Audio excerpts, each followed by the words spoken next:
अस्सलाम वालेकुम स्टूडेंट्स, आज हम लोग अपना नेक्स्ट टॉपिक पढ़ेंगे जो कि हमारे पास है एटॉमिक रेडियस। अब एटॉमिक रेडियस क्या है, इसे इस एग्जांपल से हम लोग देख लेते हैं। अब इसमें देखो तो ये में हमारे पास दो एटम हैं। इस एटम में 4 शेल हैं और इस एटम में 3 शेल हैं।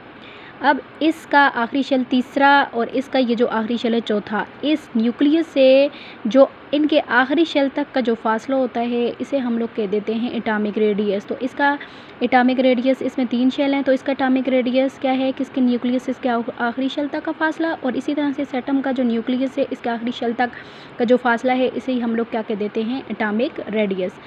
अब इसकी डेफिनेशन की तरफ आते हैं कि एटॉमिक रेडियस क्या है। तो लिखा हुआ है the distance between the nucleus and the valence shell of the atom is termed as atomic radius. तो एटॉमिक रेडियस क्या है, कहता है कि जो न्यूक्लियस से जो आखिरी वैलेंस शेल कौन सा होता है, आखिरी शेल, तो न्यूक्लियस से वैलेंस शेल तक का जो फासला होता है किसी भी एटम का, इसे ही हम लोग कह देते हैं एटॉमिक रेडियस।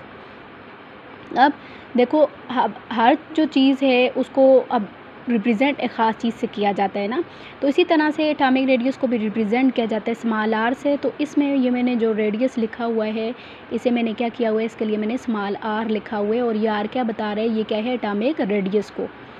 तो देखो, हर चीज़ को मेजर किया जाने के लिए एक यूनिट होती है ना। तो जैसे मैस है, मास अगर आप लोग फाइंड आउट करते हो तो आप लोग क्या करते हो कि उसके लिए ग्राम की, किलोग्राम की यूनिट इस्तेमाल करते हो। इसी तरह से एटॉमिक जो एटम का रेडियस है उसे आप, और आपको पता है कि जो एटम होता है वो इतना छोटा होता है कि एक डार्ट में भी 2 मिलियंस हम कहते हैं कि एटम्स होते हैं। तो उसका जो एटॉमिक रेडियस है वो तो ज़ाहिर है अब बहुत ज़्यादा कम होता होगा, और उसका जो आखिरी शेल होगा, उसका जो इन्फिनाइट होगा वो भी कितना सा होगा, वो भी तो बहुत ही छोटा सा होता है, ठीक है।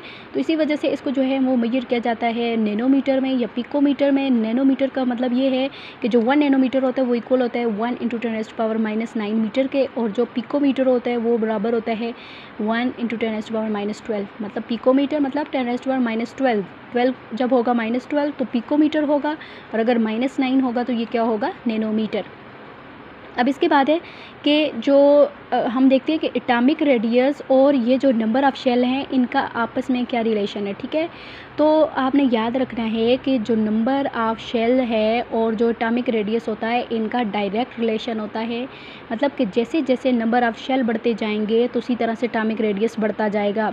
उसके लिए आप यही एग्जांपल देख लो कि इसमें 3 शेल हैं और इसमें 4 शेल हैं, तो रेडियस ज़्यादा किसका है, इसका रेडियस है। रेडियस क्यों इसका ज़्यादा है, क्योंकि इसमें नंबर ऑफ़ शेल ज़्यादा हैं। तो जिसका नंबर ऑफ़ शेल ज़्यादा होगा उसका एटॉमिक रेडियस भी उतना ही ज़्यादा होगा। इस एटॉमिक रेडियस से मुराद ये कि ज़ाहिर है, देखो जैसे जैसे नंबर ऑफ़ शेल बढ़ते जाएंगे तो एटम का न्यूक्लियस से आखिरी शेल तक का फासला भी बढ़ता जाएगा। तो इसी तरह से इसमें जो इसका फासला है न्यूक्लियस से वो कम है इसके मुकाबले में, क्योंकि इसमें नंबर ऑफ़ शेल कम है। इसका फासला न्यूक्लियस से ज़्यादा है, क्योंकि इसमें नंबर ऑफ़ शेल ज़्यादा हैं। तो इसी वजह से कहता है कि एटॉमिक रेडियस और जो नंबर ऑफ़ शेल हैं इनका डायरेक्ट रिलेशन है। डायरेक्ट का मतलब ये होता है कि अगर एक चीज़ बढ़ेगी तो दूसरी चीज़ भी बढ़ेगी। तो इसमें क्या होता है कि जैसे जैसे नंबर ऑफ़ शेल बढ़ रहे हैं तो एटॉमिक रेडियस भी बढ़ रहा है।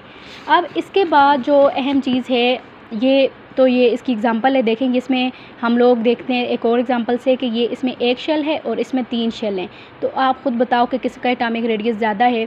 तो देख लें कि इसमें 1 ही शेल है तो इसका एटॉमिक रेडियस कम होगा। इसमें 3 शेल हैं तो इसका एटॉमिक रेडियस इसके मुकाबले में क्या होगा, ज़्यादा होगा। मतलब कि न्यूक्लियस से जो आखिरी शेल तक का जो फासला होगा वो भी क्या करेगा, वो भी बढ़ जाएगा। जैसे ही नंबर ऑफ़ शेल बढ़ेंगे तो जो न्यूक्लियस से आखिरी शेल तक का फासला है वो भी क्या करेगा, बढ़ जाएगा।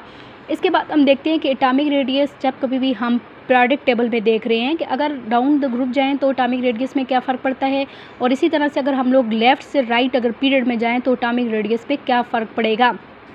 तो देखो, जब कभी भी हम लोग डाउन द ग्रुप जाते हैं तो आप लोगों ने ये पढ़ा था कि जो पीरियड 1 होता है इसमें जो पीरियड होता है उस लिहाज से किसी भी एलिमेंट्स में नंबर ऑफ़ शेल होते हैं। देखो, अब हाइड्रोजन जैसे पीरियड 1 से बिलोंग करता है तो इसमें नंबर ऑफ़ शेल 1 ही होगा। इसके जितने भी अब 2 एलिमेंट होते हैं पीरियड 1 में, तो इनमें जो नंबर ऑफ़ एलिमेंट्स होते हैं वो 2 ही होते हैं।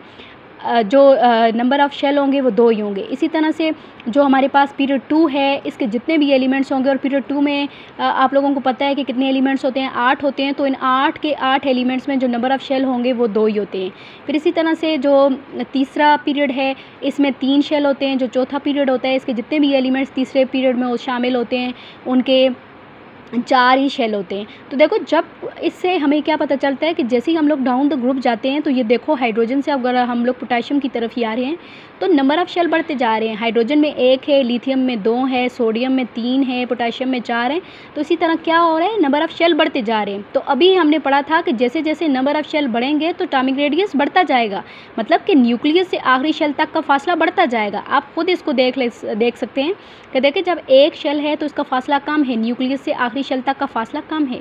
अब इसको देखो, ये जैसे जैसे इसका नंबर ऑफ़ शेल बढ़ते जा रहे हैं, तो जो डिस्टेंस है इसका न्यूक्लियस से आखिरी शेल तक का, वो भी बढ़ता जा रहा है। तो इससे हमें क्या पता चलता है कि जैसे जैसे हम लोग डाउन द ग्रुप जाते हैं, तो जो हमारे पास नंबर ऑफ़ शेल्स हैं वो बढ़ते जाते हैं। नंबर ऑफ़ शेल बढ़ने से क्या होता है, एटॉमिक रेडियस भी बढ़ जाता है।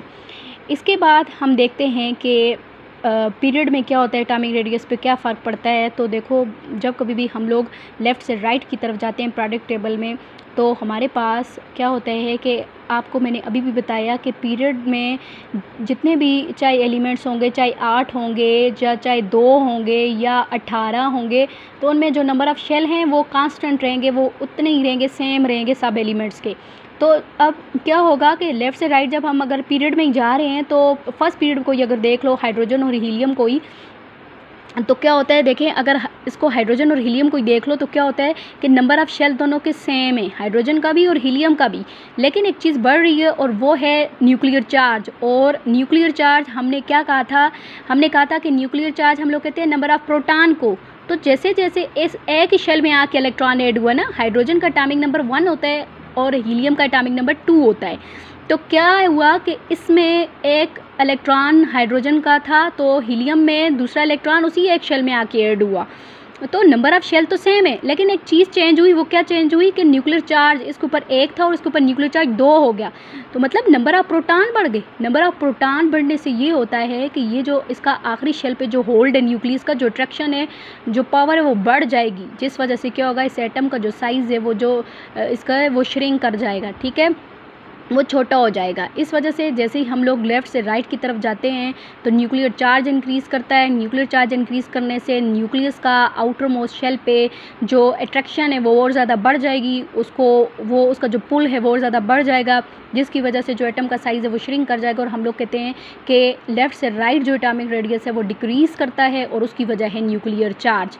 तो आज की वीडियो में हम लोगों ने क्या पढ़ा कि एटॉमिक रेडियस, और हम लोगों ने कहा कि एटॉमिक रेडियस क्या है, कि न्यूक्लियस से, एक एटम के न्यूक्लियस से उसके आउटर मोस्ट शेल तक का जो फासला होता है, इसे हम लोग एटॉमिक रेडियस कहते हैं। फिर हमने कहा कि इसे रिप्रेजेंट आर से करते हैं, और इसे मेजर करते हैं पिकोमीटर और नैनोमीटर में। फिर हमने ये पढ़ा कि जो एटॉमिक रेडियस है इसका नंबर ऑफ़ शेल से डायरेक्ट रिलेशन है, मतलब अगर जैसे ही नंबर ऑफ़ शेल बढ़ेंगे तो एटॉमिक रेडियस भी बढ़ जाएगा।